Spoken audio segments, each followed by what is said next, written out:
વાલા મિત્રો, આપણા તારનાર પ્રભુ ઈસુ ખ્રિસ્તના પ્રેમી નામમાં તમને સલામ પાઠવું છું અને આજની આ સંગતમાં તમારા સર્વનો હું આવકાર કરું છું. અને આ સંગતમાં ઘણા બધા મિત્રોએ અને સ્નેહીજનોએ સહકાર આપ્યો છે અને ટેકો આપ્યો છે, ઘણી બધી રીતે મદદરૂપ થયા છે. તેઓ સર્વનો હું આભાર માનું છું. મારી આશા અને પ્રાર્થના છે કે આ પ્રભુના વચનોની સંગત, પ્રભુના વચનોની પાસે આવવું આપણા સર્વના માટે ખૂબ લાભદાયી બનશે. આ કેવળ બીજા લોકોના માટે જ નહીં, પણ આ વચનો સૌથી પહેલાં મારા માટે ઉપયોગી છે. આ વચનો મારા જીવનમાં કાર્ય કરે અને ત્યાર પછી એ વચનો પ્રભુના લોકોના જીવન સુધી પહોંચે ને એ પ્રભુનું વચન એ લોકોના જીવનને આશીર્વાદિત કરે. એ જ મારી શુભેચ્છા અને પ્રાર્થના છે. અને એટલે આ સમયોમાં આપણે ખાસ કરીને પ્રભુના વચનો, બાઇબલ, પવિત્ર શાસ્ત્ર સંબંધી શીખી રહ્યા છે. અને બાઇબલની અંદર જ પ્રભુના વચનો સંબંધી ઘણી બધી ઊંડી બાબતો, માર્મિક બાબતો એ જણાવવામાં આવી છે. અને એ વચનો સંબંધી આપણને કેટલીક અગત્યની બાબતો પ્રભુનું વચન જ સમજાવે છે કે જે આપણા જીવનના માટે કેટલું બધું ઉપયોગી છે. અને આપણે ઘણી બધી બાબતો જોઈ ગયા. નવા જન્મેલા બાળકની પેઠે આપણે આત્મિક દૂધની અપેક્ષા, ઈચ્છા રાખવાની છે. ને એટલું જ નહીં, પણ આપણે એ પણ જોઈ ગયા પ્રભુનું વચન એ આ અંધકારમય જગતની અંદર અને જ્યાં આપણને રસ્તો સૂઝે નહીં એવી પરિસ્થિતિમાં પ્રભુનું વચન આપણને એ માર્ગદર્શન આપે છે. પ્રભુનું વચન બહુ પાવરફુલ છે. એ પ્રભુનું વચન કે જેના વડે આખા જગતના તમામ જે સૈન્યો છે એ ઉત્પન્ન કરવામાં આવ્યા. એટલા માટે પ્રભુનું વચન એ બહુ સર્વશક્તિમાન છે. અને એ પણ આપણે જોયું હતું. ને આપણે પણ જોયું કે પ્રભુનું વચન એ માણસોએ લખેલું નથી. હા, ચોક્કસ એને માણસો દ્વારા લખવામાં આવ્યું, પણ એ પ્રભુના પસંદ કરેલા સેવકોને પ્રભુના વચનો પ્રાપ્ત થયા. પ્રભુના પવિત્ર આત્માની પ્રેરણા વડે એમણે એ વચનો લખ્યા છે. એટલા માટે પ્રભુનું વચન કહે છે કે ઈશ્વરના શ્વાસ સમાન છે. અને એ ઈશ્વરનો શ્વાસ એ માણસોના હૃદયમાં પહોંચ્યો અને માણસોના હૃદયની અંદર પ્રેરણા કરી. અને પ્રભુનું વચન એ આપણને આજે પવિત્ર શાસ્ત્રના રૂપમાં એ પ્રાપ્ત થયું છે. અને એના માટે આપણે પ્રભુની સ્તુતિ કરીએ. અને આજે આપણે આગળ જવા માગીએ છીએ. અને એ પહેલાં આવો પ્રાર્થના કરીએ અને પ્રભુની સહાય માગીએ. અમારા જીવંત અને કૃપાળુ ઈશ્વર પિતા, અમે ફરી એકવાર આ તમારા અદ્ભુત અને અજાયબ પવિત્ર વચનોને માટે આભાર માનીએ છીએ. પ્રભુ, એ વચનો તમે અમને આપ્યા છે અને એ વચનો દ્વારા તમે અમને દોરવણી, પ્રકાશ અને પોષણ આપો છો. આજે પણ પ્રભુ, એ તમારા પવિત્ર વચનો સંબંધી જ્યારે અમે શીખવા માગીએ છીએ ત્યારે પ્રભુ તમારી દોરવણી તમે અમને આપો, તમારા પવિત્ર આત્માની સહાય આપો કે જેથી કરીને પ્રભુ આજે આ તમારા પવિત્ર શાસ્ત્રની મહત્તા અને પ્રભુ એનું જે કાર્ય છે એ અમે સમજી શકીએ. તમારા હાથોમાં અમે સોંપાઈએ છીએ. અમારી પ્રાર્થના પ્રભુ ઈસુના નામમાં સાંભળો ને માન્ય કરો. આમેન. આવો આજે આપણે પ્રભુના જે વચનો વાંચવાના છીએ તે હિબ્રીઓના પત્રમાંથી લેવામાં આવ્યા છે. હિબ્રુઓને પત્ર અને તેનો 4થો અધ્યાય અને તેની 11મી કલમથી 13મી કલમ સુધી. હિબ્રી 4:11-13 વચનો. એ 217 નંબરનું પૃષ્ઠ. અને પ્રભુનું વચન આ પ્રમાણે લખવામાં આવ્યું છે. એ માટે આપણે તે વિશ્રામમાં પ્રવેશ કરવાને ખંત રાખીને યત્ન કરીએ, રખેને એ જ આજ્ઞાભંગના ઉદાહરણ પ્રમાણે કોઈ પતિત થાય. કેમ કે દેવનો શબ્દ જીવંત, સમર્થ તથા બેધારી તલવાર કરતાં પણ વિશેષ તીક્ષ્ણ છે. તે જીવ તથા આત્માને અને સાંધા તથા મજ્જાને જુદા પાડે એટલે સુધી વિંધનારો છે. હૃદયના વિચારોને તથા ભાવનાઓને પારખનાર છે. તેની આગળ કોઈ પણ સૃષ્ટ વસ્તુ ગુપ્ત નથી, પણ જેની સાથે આપણને કામ છે તેની દ્રષ્ટિમાં સગળા નાગા તથા ઉઘાડા છે. આમેન. હેબ્રીઓના પત્રની અંદર પ્રભુના જે સેવક છે, જેમણે એ પત્ર લખ્યો છે, એમણે ઘણી બધી સૈદ્ધાંતિક બાબતોનું શિક્ષણ આપ્યું છે. અને ખાસ કરીને જૂના કરારની અંદર જે પદ્ધતિ હતી અર્પણો વગેરે, અને એમાં જે યાજકો અને પ્રમુખ યાજકની જે ફરજ હતી, એ સર્વ દ્વારા એ ફોકસ એ પ્રભુ ઈસુ ખ્રિસ્ત તરફ લાવે છે. અને એ બાબત સિદ્ધ કરે છે કે પ્રભુ ઈસુ ખ્રિસ્ત પોતે પ્રમુખ યાજક બનીને એમણે પોતાના માટે અને પોતાના જ રક્ત દ્વારા પરમ પવિત્ર સ્થાનમાં પેસીને સદા કાળને માટેનું સનાતન બલિદાન એમણે આપ્યું છે, કે જેના દ્વારા સમગ્ર માનવજાતને હવે બીજા કોઈ અર્પણ આપવાની જરૂર નથી, પણ એક જ અર્પણ જે પ્રભુ ઈસુ ખ્રિસ્તે પોતાનું અર્પણ કર્યું એ પૂરતું છે તારણને માટે. અને એ જ પત્રની અંદર આ પ્રભુના વચનો વિશે પણ બહુ સુંદર બાબત આ પત્રના લેખક જણાવે છે. જો આપણે શરૂઆતમાં આ 4થા અધ્યાયની અંદર આપણે વાંચીએ તો ત્યાં વિશ્રામ અથવા રેસ્ટ એના સંબંધી લખવામાં આવ્યું છે. અને વારંવાર એક બાબત કે છે કે એનો ઉલ્લેખ કરે છે કે પ્રભુ એવા લોકોને જાણે કે ચેતવણી આપે છે કે જેઓ અનાજ્ઞાંકિત હતા, અને એમના સંબંધમાં કહે છે કે તેઓ કહે છે કે મારા વિશ્રામમાં પ્રવેશ કરશે નહીં. પ્રભુ જે મિસરમાંથી પોતાના લોકોને ગુલામીમાંથી છોડાવીને અરણ્યની મુસાફરી કરાવીને એમને જે વિશ્રામ પમાડવાના હતા, વતનના દેશમાં પહોંચાડવાના હતા, પરંતુ રસ્તામાં આ આખી પ્રજા જે અનાજ્ઞાંકિત થઈ અને પ્રભુની વિરુદ્ધ બંધ કર્યું, અને ત્યારે પ્રભુએ એમને ચેતવણી આપી કે આ હઠીલી પ્રજા એ કહે છે કે ઈશ્વરના વિશ્રામમાં પ્રવેશ કરશે નહીં. અને એને જો આપણે આગળ લંબાવીએ તો ઈશ્વર જે એના લોકોને સદાકાળના વિશ્રામમાં પ્રવેશ કરાવવાના છે.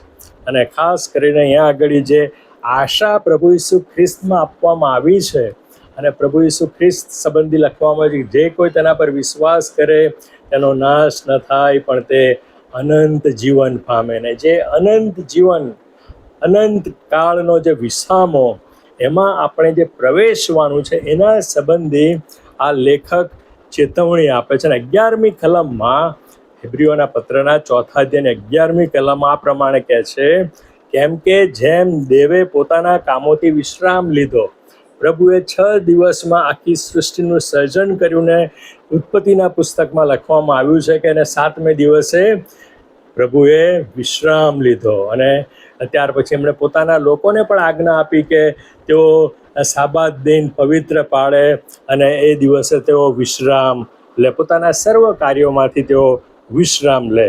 ત્યાં કહે છે કે જેમ દેવે પોતાના કામોમાંથી વિશ્રામ લીધો, 11મી કલમમાં કહે છે કે એ માટે આપણે તે વિશ્રામમાં પ્રવેશ કરવાને ખંત રાખીને યત્ન કરીએ. પ્રભુ ત્યાં આગળ જે અનંતકાળનો વિશ્રામ અને એમની સાથેનું જે અનંતકાળનું જીવન, અને આ મનુષ્ય દેહમાંથી છૂટીને અને પ્રભુ જ્યારે લેવાને માટે આવે ને પછી પ્રભુના સંતોને એમની સાથે લઈ જાય ને પછી જે પ્રભુમાં વિશ્રામ પામવાની વાત, એ કહે છે કે આપણે તે વિશ્રામમાં પ્રવેશ કરવાને ખંત રાખીને પ્રયત્ન કરીએ. વાલાઓ, આ જીવનનો જે આપણો હેતુ છે અને આપણું જે લક્ષ્યાંક છે, એ તો એ પ્રભુના વિશ્રામમાં પ્રવેશ કરવાનો છે.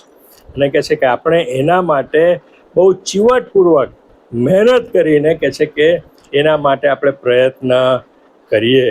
રખેને એ જ આજ્ઞા ભંગના ઉદાહરણ પ્રમાણે કોઈ પતિત થાય. પ્રભુ જાણે કે અહીંયા આગળ આપણને સમજાવે છે કે જેમ લોકો પ્રભુને અનાજ્ઞાંકિત બન્યા અને એમાંથી મોટા ભાગના લોકો, અને કહે છે કે એ આખી પ્રજા જે અરણ્યમાં પ્રભુના માર્ગમાં ચાલતી હતી, પણ અનાજ્ઞાંકિતપણાને લીધે, પ્રભુની વિરુદ્ધ બંધ કરવાને લીધે એ તમામ લોકો કહે છે કે અરણ્યમાં માર્યા ગયા, અને એ લોકોને વચનના દેશમાં પ્રભુએ જે વચન આપ્યું હતું એ વતનમાં તેઓ પ્રવેશી શક્યા નહીં.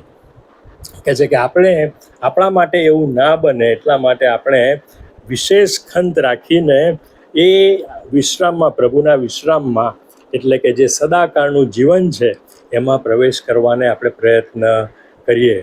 કારણ કે એવું પણ બને કે કોઈ કે છે પતિત થાય અને એ આશીર્વાદમાંથી બાકાત રહી જાય. અને એ ચેતવણી આપ્યા પછી 12મી કલમની અંદર લેખક એ પ્રભુના શબ્દ, પ્રભુના વચન સંબંધી જણાવે છે. 12મી કલમ કહે છે કે કેમ કે દેવનો શબ્દ જીવંત અને સમર્થ છે. આ પ્રભુનું વચન છે. આપણે ઘણી બધી બાબતો એ સંબંધી જોઈ ગયા, અને આપણે અહીંયા આગળ જોઈએ છે કે આ પ્રભુના વચનની અંદર એ લખવામાં આવ્યું છે, અને પ્રભુના સેવક કહે છે કે દેવનો શબ્દ જીવંત છે. આ કોઈક સામાન્ય પાના ઉપર લખેલા શબ્દો નથી, પરંતુ એ કાળક્રમે આપણી પાસે પ્રભુનું જે વચન આવ્યું છે એ વચન છે. આજે જગતના ઘણા બધા લોકો આ બાઇબલને બહુ જૂનું સમજીને અને એવું માનીને જાણે કે એને હાલના સમયની અંદર એ બંધ બેસતું આવતું નથી એવું ગણે છે, અને એને આઉટડેટેડ ગણે છે. ભાઈ એ તો આજના સમયના માટે નથી, આ તો બહુ જૂની વાતો લખવામાં આવી છે. પણ ના વાલાઓ, એ પ્રભુનું વચન છે એ જીવંત છે. એની અંદર એ જાણે કે જીવન સમાયેલું છે. એક દાખલો જો આપણે લઈએ તો કોઈ બી સામાન્ય રીતે એ કોઈ વાટકામાં કે એમાં આપણી આગળ પડ્યા હોય તો આપણને એમ લાગે કે આ તો નિર્જીવ વસ્તુ છે. પણ એ જ બીને એ યોગ્ય જમીનની અંદર વાવવામાં આવે અને પાણી નાખવામાં આવે, થોડા સમય પછી એ બી ઉગી નીકળે છે, એમાંથી છોડ ઉત્પન્ન થાય છે. કારણ કે એ બી જે નિર્જીવ દેખાતું હતું, પરંતુ એ બી એ જીવંત છે. એટલા માટે એમાંથી અંકુર ફૂટ્યું અને એમાંથી છોડ એ ઉત્પન્ન થયો.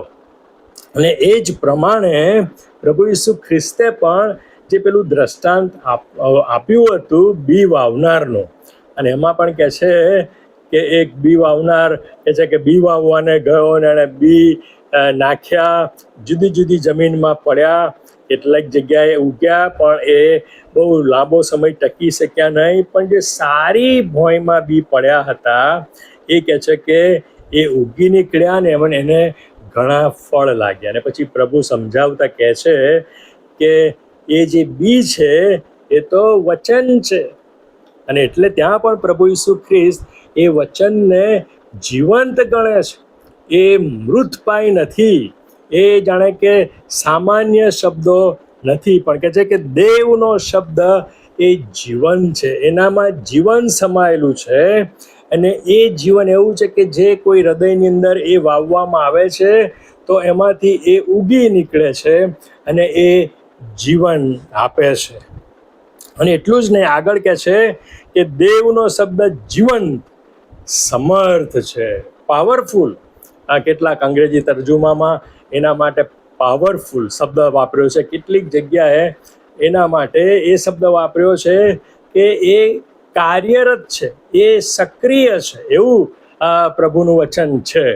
અને સક્રિય અથવા તો પાવરફુલ જે છે એનો અર્થ શું છે?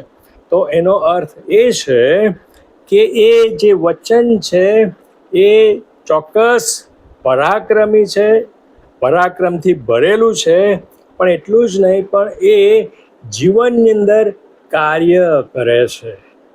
અને એટલે જો કોઈ વ્યક્તિ પ્રભુના વચનોને પોતાના હૃદયમાં સ્વીકારે છે તો ચોક્કસ એ પ્રભુનું વચન છે એ પેલા બીની પેઠે અંકુરિત થાય છે, એ છોડ તરીકે એમાંથી ઉદ્ભવે છે. અને એટલું જ નહીં પણ એ જીવનને બદલી નાખનારું છે. ભલાઓ કેટલી બધી સાક્ષી છે, કેટલી બધી જગ્યાએ કોઈ બહુ કઠોર વ્યક્તિ એ જાણે કે બેફામ જીવન જીવતી, પણ જ્યારે પ્રભુનું વચન પ્રાપ્ત થયું ત્યારે એ વચન દ્વારા એ જીવનમાં બહુ અદ્ભુત પરિવર્તન આવ્યું.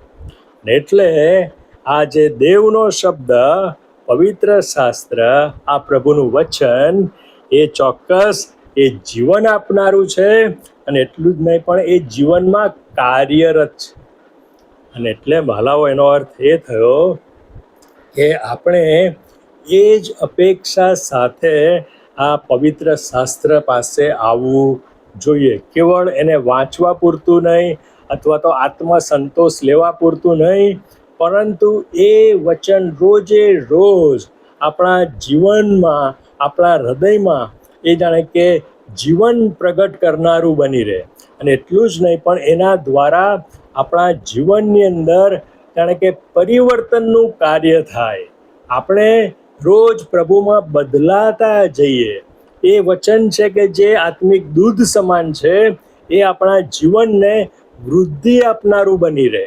અને એ અપેક્ષા સાથે, એ પ્રાર્થના સાથે આપણે આ પવિત્ર શાસ્ત્ર એટલે કે બાઇબલને વાંચવું જોઈએ, એનો અભ્યાસ કરવો જોઈએ, અને એક આત્મિક ખોરાકની માફક એને પચાવીને એ વચન દ્વારા આપણા જીવનમાં ફળ આવે, એવું એ રીતે આપણે એની ઉપર વિશ્વાસ કરવો જોઈએ. આપણા જીવનમાં એને કાર્ય કરવા દેવું જોઈએ. અને ત્યાર પછી આગળ વધતા આ લેખક કહે છે, કેમ કે દેવનો શબ્દ જીવંત, સમર્થ તથા બે ધારી તરવાર કરતાં પણ વિશેષ તીક્ષ્ણ છે. કેટલી અદ્ભુત એને ઉપમા આપવામાં આવી છે. પ્રભુનું વચન દૂધ છે, પ્રભુનું વચન અજવાળું છે, પ્રભુનું વચન જાણે કે પરાક્રમથી ભરેલું છે. ત્યાં આગળ કહે છે કે એ બે ધારી તરવાર કરતાં પણ વિશેષ તીક્ષ્ણ છે, બહુ ધારદાર છે. અને કેવી તરવાર? બે ધારી તરવાર.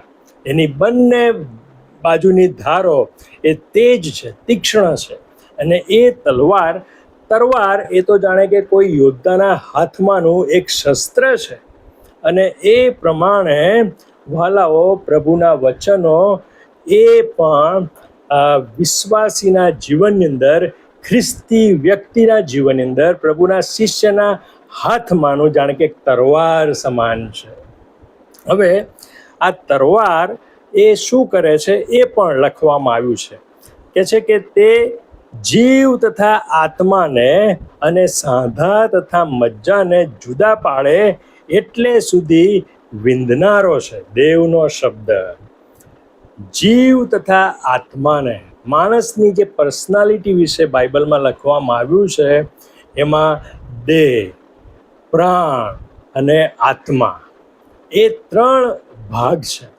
અને માણસ એ ગમે તે વ્યક્તિ હોય, એ ચાહે રાજા હોય કે રંક હોય, પણ આ પ્રભુનું વચન બે ધારી તરવાર સમાન, એ તીક્ષ્ણ હથિયાર સમાન, એ કહે છે કે માણસના આત્માને અને જીવને વિંધી નાખે છે. મેં હમણાં જ કહ્યું કે પ્રભુનું વચન ઘણા બધા કઠોર અને કઠણ હૃદયના લોકોના જીવનની અંદર, માણસોના જીવનની અંદર બહુ અજાયબ જેવું પરિવર્તન લાવનાર સાબિત થયું છે. ઘણા બધા પ્રભુના એવા લોકો છે કે જેમણે સાક્ષી આપી છે કે જે લોકો પ્રભુમાં માનતા નહોતા અને બેફામ જીવન જીવતા હતા, પણ પ્રભુના વચનો સાંભળવા દ્વારા અને પ્રભુના વચનો સાંભળ્યા પછી એમના જીવનો બદલાઈ ગયા. અને એટલે વાલાઓ, આ પ્રભુનું વચન એ તો જાણે કે માણસના હૃદયને છેક અંદર સુધી વિંધી નાખે છે. એનો અર્થ કે પ્રભુનું વચન એ જાણે કે આપણને કન્વિક્શનમાં લાવે છે, આપણને જાણ કે આપણી જાત સંબંધીની ખાતરી પમાડે છે. આપણે કોણ છીએ, આપણે કેવું જીવન જીવીએ છીએ, એની જો સાચી સૂઝ અને સમજ જો કોઈ આપણને આપતું હોય તો આ પ્રભુનું વચન છે. ઘણી બધી વાર આપણે બહારથી ઉપર છેલ્લું વાંચી જઈએ અને એની બહુ અસર ના થાય, પણ જ્યારે આપણે એ વચનો ઉપર વિચાર કરીએ છીએ અને એ વચનોને આપણે આપણા મનથી અને હૃદયથી સમજવાનો પ્રયત્ન કરીએ છીએ, ત્યારે એ પ્રભુનું વચન આપણી આંતરિક પરિસ્થિતિને આપણી નજર સામે ખોલે છે, આપણી જીવનની પરિસ્થિતિ આપણને બતાવે છે, અને ત્યારે આપણે એ પ્રભુના વચનો દ્વારા જાણ કે વિંધાઈ જઈએ છીએ. નવા કરારની અંદર પ્રેરિતોના કૃત્યમાં જ્યારે પિતરે ઊભા થઈને પહેલો સંદેશો આપ્યો અને ત્યારે કહે છે તેઓના મન વિંધાઈ ગયા અને એમણે શું પૂછ્યું, અમે શું કરીએ?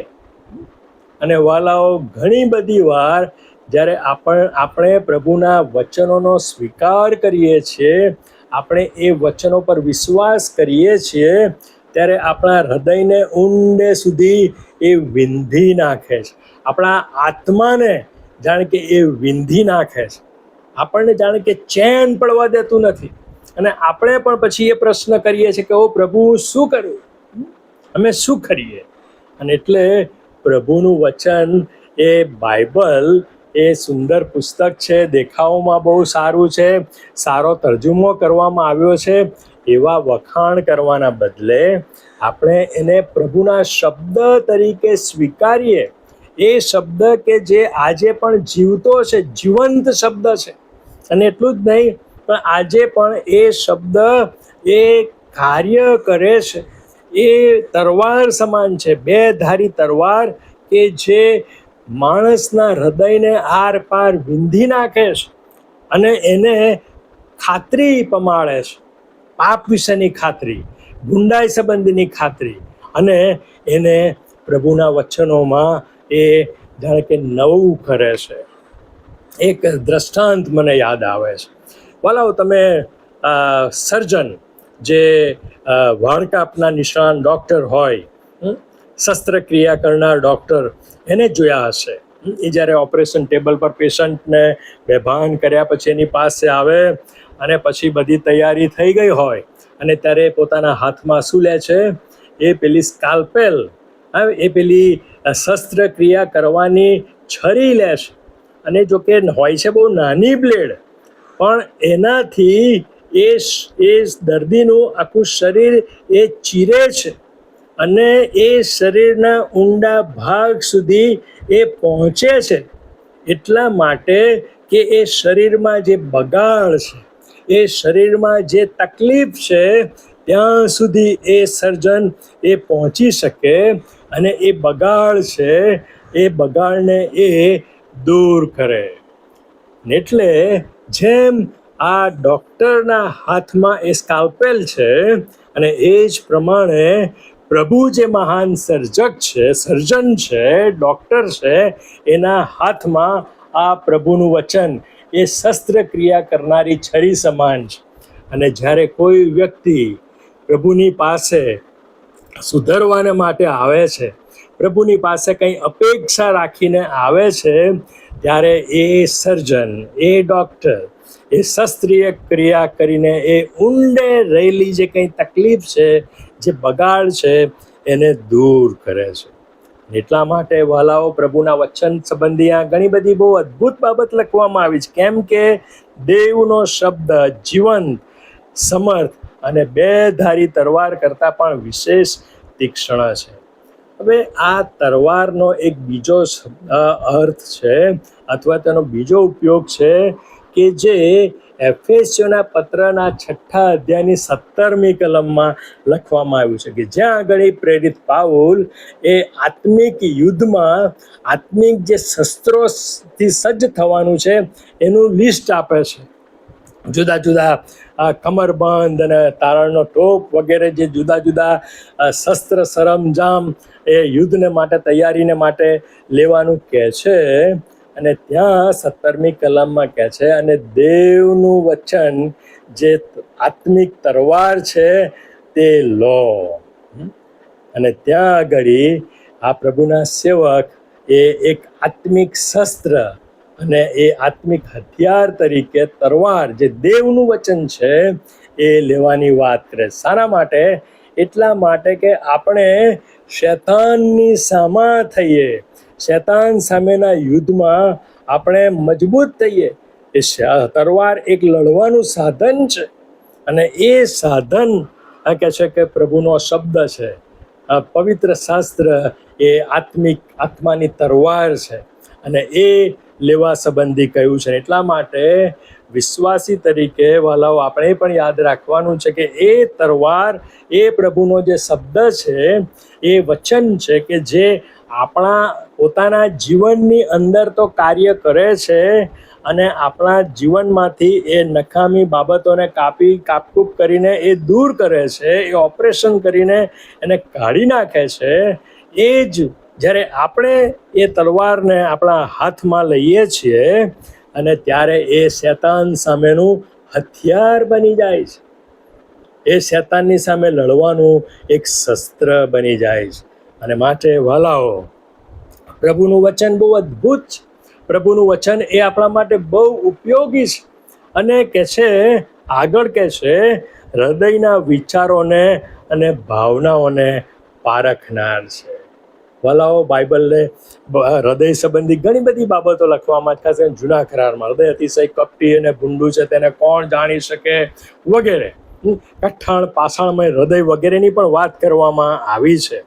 પણ આ પ્રભુનું વચન છે કે જે માણસોના અંતર સુધી એ પહોંચી જાય છે, માણસોને ઠેઠ અંદર સુધી વિંધી નાખે છે અને કહે છે કે જીવને અને આત્માને અને સાંધાને અને મજ્જાને જુદા પાડે છે. એ વચન કહે છે કે હૃદયના વિચારોને તથા હૃદયની ભાવનાઓને પણ પારખે છે. અને એટલા માટે વાલાઓ, આ પ્રભુનું વચન એક એક્સરે સમાન પણ છે. જે બાબતો બીજું કોઈ જોઈ શકતું નથી, બીજો કોઈ માણસ આપણા હૃદયને ઓળખી શકતો નથી, પણ જ્યારે આ પ્રભુનું વચન એની પાસે આપણે જઈએ છીએ ત્યારે આપણા હૃદયની પરિસ્થિતિ એ બતાવે છે, એ ખુલ્લી કરે છે, એ પારખે છે. અને એટલા માટે વાલાઓ, આપણા માટે આ પ્રભુનું વચન જાણે કે ચિકિત્સા કરનાર, આપણી તપાસ કરનાર પણ છે. આપણે કેવી પરિસ્થિતિમાં જીવીએ છીએ. અને માટે વાલાઓ, આ જે દેવનો જીવંત શબ્દ, સમર્થ શબ્દ અને બે ધારી તરવાર કરતાં પણ તીક્ષ્ણ એ જે શબ્દ છે એને આપણે હંમેશા આપણી પાસે રાખીએ અને એ વચનો, એ દેવનો શબ્દ, એ ઈશ્વરનું વચન એ આપણા જીવનમાં ઊંડે સુધી કાર્ય કરે, એ ઊંડે સુધી આપણી તપાસ કરે અને આપણને શુદ્ધ કરે, આપણને એ બધી ભૂંડી બાબતોથી અલગ કરે અને આપણને પ્રભુના શિષ્યો તરીકે અને પ્રભુના લોકો તરીકે એ તૈયાર કરે. ભલાઓ, આ પ્રભુના વચનોનું બહુ અદ્ભુત કાર્ય છે અને આ કાર્ય એ બીજી કોઈ વસ્તુ એ વિશ્વાસીના જીવનમાં કરી શકતી નથી. કેવળ પ્રભુના વચનોની પાસે આવવાથી પ્રભુનું વચન જ એ વ્યક્તિ વિશ્વાસીના જીવનમાં આ કાર્ય કરે છે. એની જે જીવંતતા છે, એનું જે પરાક્રમ છે અને એની જે તીક્ષ્ણતા છે એ ત્યારે જ આપણે અનુભવી શકીએ છીએ કે જ્યારે આપણે પ્રભુના વચનોની પાસે બહુ ભૂખ સાથે આવીએ, પ્રભુના વચનોને આપણે વિશ્વાસથી સ્વીકારીએ, એ વચનોને આપણા જીવનમાં કાર્ય કરવાની મોકળાશ આપીએ અને ત્યારે એ પ્રભુનું વચન આપણને એક નવા બનાવશે. પ્રભુ આપણા જીવનની અંદર બહુ અદ્ભુત કાર્ય કરશે અને આપણા જીવનને એ સાફ કરશે, આપણા જીવનમાં એક નવું કાર્ય કરીને આપણને નવી વ્યક્તિ બનાવશે. આ પ્રભુના વચનોને માટે ખરેખર પ્રભુનો અને પ્રભુના પવિત્ર આત્માનો આપણે આભાર માનીએ છીએ કે જે આવું સુંદર કાર્ય પ્રભુના બાળકો તરીકે એ આપણા જીવનમાં કરે છે. અને માટે આ પ્રભુના વચનોને આપણે સ્વીકારીએ, એને આધીન થઈએ અને આપણા જીવનમાં પ્રભુના વચનોને કાર્ય કરવા દઈએ, અને પ્રભુ જરૂર આપણા જીવનને આશીર્વાદિત કરશે. Thank you very much. પ્રાર્થના કરીએ. ઓ પ્રભુ, આ તમારો જે બેધારી તલવાર સમાન તીક્ષ્ણ એ જે શબ્દ છે પ્રભુ, તમારું વચન છે, એ તમારું વચન કે જે સદા જીવંત છે પ્રભુ, એ વચન કે જે પરાક્રમથી ભરેલું છે, એના માટે આભાર માનીએ છીએ. અને પ્રભુ, અમારી પ્રાર્થના છે કે પ્રભુ, એ તમારું પવિત્ર જીવન સમર્થ અને બેધારી તલવાર સમાન એ જે વચન છે એ પ્રભુ અમારા પ્રત્યેકના હૃદયોમાં કાર્ય કરે. એ તમારું વચન અમને ઊંડે સુધી વિંધી નાખે અને અમારામાં જે કંઈ નકામી બાબતો છે એ દૂર કરે, એટલા માટે કે અમારું જીવન પવિત્ર થાય, અમારું જીવન એની અંદર પ્રભુ તમારું નવું કાર્ય થાય ને અમે તમારામાં નવા બનતા જઈએ. એ જે જીવન સમાયેલું છે તમારા વચનમાં, એ અમને જીવન આપનારું બની રહે એવી અમે પ્રાર્થના કરી. પ્રભુ, ફરી એકવાર આભાર માનીએ છીએ અને આ વચનો સાંભળનાર તમામને પ્રભુ તમારો આશીર્વાદ આપો. અમારી પ્રાર્થના અમારા ત્રાતા પ્રભુ ઈસુ ખ્રિસ્તના નામમાં તમે સાંભળો ને માન્ય કરો. આમેન. વાલા મિત્રો, તમારો ખૂબ આભાર. તમે આ વચનો સાંભળો છો અને એને તમે પ્રતિસાદ આપો છો, તમે એનો રિસ્પોન્સ આપો છો. અને એના માટે મારી હંમેશા પ્રાર્થના છે, તમને વિનંતી છે કે તમે આ વચનોને લાઈક કરો, એમાં કંઈક તમે કોમેન્ટ કરો અને આ વચનો તમે બીજાઓની સાથે વહેંચો.